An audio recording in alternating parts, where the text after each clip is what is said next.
Hey everyone, Jarek here, and I quite liked Atomic Heart. It's a AAA, story-driven, linear, mostly, first-person shooter, and that's right up my alley. So I've been quietly excited for its DLC. Well, I've never been so disappointed to spend only $10. This DLC is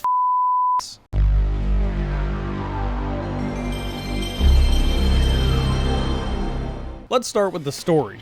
Atomic Heart's DLC did something interesting. By choosing the quote-unquote good ending that didn't feel like the canon ending to continue off of. Obvious spoiler warning here, I assume you've already played Atomic Heart if you came to watch this video. Yeah, this DLC chooses the ending where you said screw it, decided not to fight the final boss, and left to go on vacation. Unfortunately, you blacked out or something happened somehow, and that horny fridge now controls the entire area. So I guess Nora went rogue and is the main antagonist in this DLC. Except that's not entirely true, because Granny Xena comes back. And she also is an antagonist now. Granny Xena is a little upset that you decided to just piss off and not deal with the problem. She sees you as a traitor, so her response is to gain control of all of the robots in this resort and lock it down. Oh, Xena. Little bitch, you're still alive? Choke and die, traitor! Stop yelling! Get me out of here and we'll talk like human beings. You're a deserter, not a human. Do you see what you've done? Soldiers, take him down. Also to have the robots try to kill you. Seems a little excessive. Your main goal, however, is still to shut down that horny fridge. Story-wise, that's pretty much all that happens. The conflict with Granny doesn't even get resolved. She just kind of shows up every once in a while to call you a maggot and then pisses off again. Still alive, you little rat. Keep flying. I told you everything on that condor. You maggot. You jingled your last, you smelly cat. Oh, I am sick of this. After the final boss battle, you fix Nora's AI and then boom, the resort's saved. Everyone's still dead, but you did it. You, however, get granted indefinite leave, meaning you have retired, and fly off, where Xena chases after you. Yeah, this story doesn't really do a whole lot. I guess it gives an ending to that alternate ending that already felt like an ending anyway. Oh, also the collective launched anyway, and apparently isn't causing any problems. The story is a really weird choice. I'm not really upset too much about it. I know there's other DLCs coming, and I'm assuming one of the other DLCs is going to approach the other ending. But before I get into the stuff that actually did really annoy me while I was playing, I do have to mention some good. The first is that this is still Atomic Heart. This world looks so good. This art style is one of the best I've ever seen. Graphically, it also looks well above par. I don't think it's groundbreaking, but it's still a pretty game to look at. There's also another character I neglected to mention in the story part of this video. That's this goose. Well known for being smart and quick-witted. Wait, what? But not Sergey. Shut it, you scum!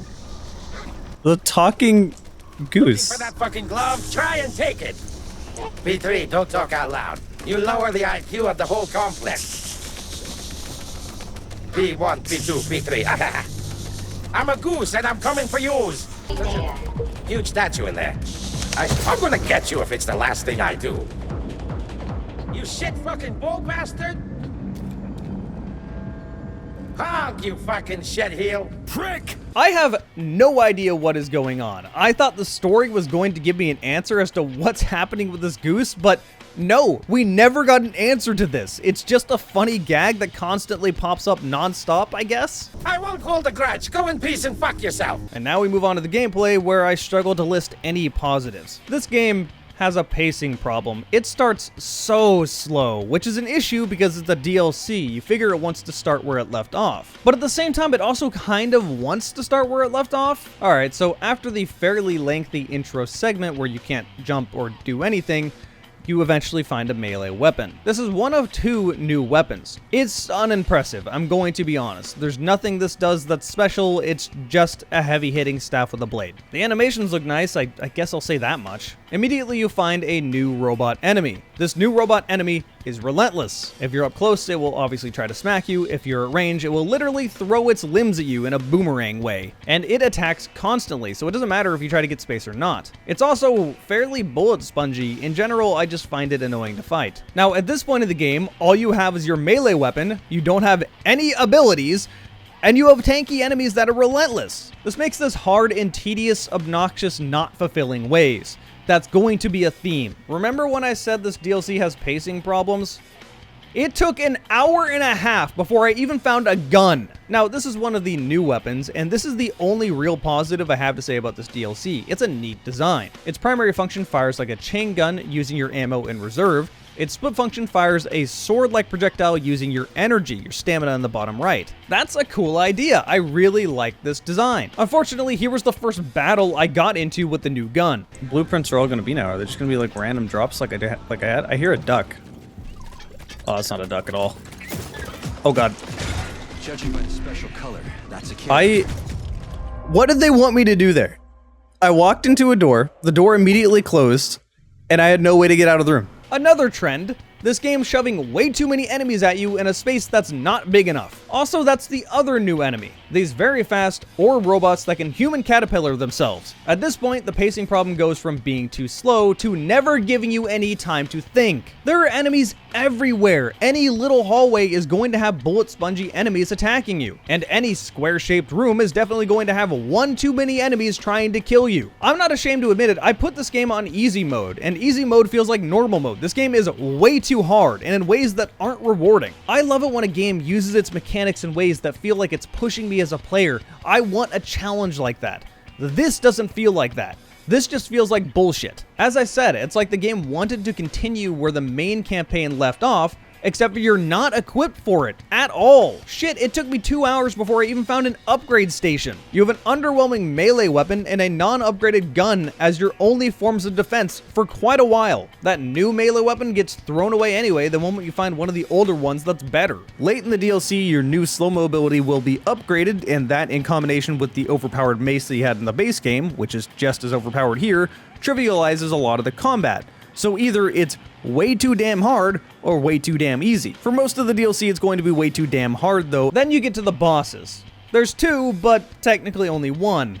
And these are fine, but drag on for too long. They have 3 different stages. Really, it's just avoid the attack pattern, shoot it in its weak spot, and there you go, that's it. So gameplay-wise, it doesn't add in much, and it's much worse than the base game. Oh, but that's not all. There were 3 separate times the game glitched and I couldn't even continue. The first time was within the first 5 minutes when I couldn't use a button to raise a ramp.